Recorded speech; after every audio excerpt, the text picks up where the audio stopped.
নমস্কার, beauty lifestyle ব্লকে সবাইকে স্বাগত জানিয়ে আজকে দেখো পৌষ সংক্রান্তির আগের দিন আমাদের পিঠা তৈরি করতে হয়। তাই সেইগুলো আমরা এই যে সব সরঞ্জাম করে নিয়েছি, আমার যা, আমি। আর এই যে আগে জল বসিয়ে দিয়েছি, দুধ কুসলি আমাদের করতে হয়, সেইগুলোর জন্য এই যে জলটা আগে বসিয়ে দিয়েছি।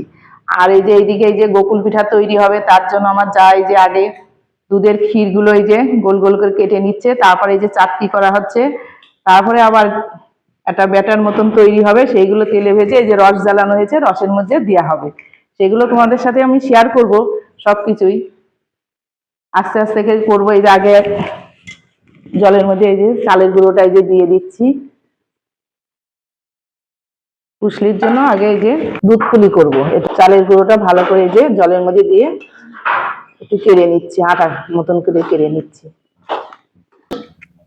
এই যে এটা জলের মধ্যে দিয়ে যে আটাটা কেড়ে নিলাম, এবার ভালো করে মথতে হবে।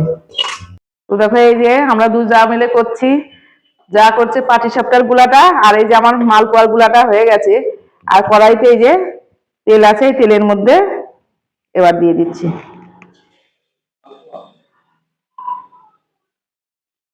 এই যে কি সুন্দর দেখো ফুলে গেছে।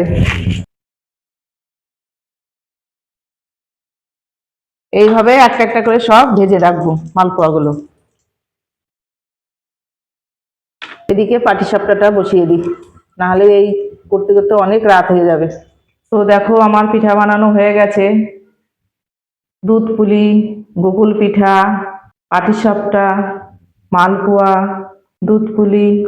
তা আমার আজকে পিঠা বানানোর রেসিপি তোমাদের কেমন লাগলো? ভালো লাগলে লাইক করবে, কমেন্ট করবে অবশ্যই, আর অবশ্যই কিন্তু সাবস্ক্রাইবটাও করে দেবেন। তার আপনারা সবাই ভালো থাকবেন, সুস্থ থাকবেন। আজকের মতন ভিডিওটা এই পর্যন্তই। টাটা।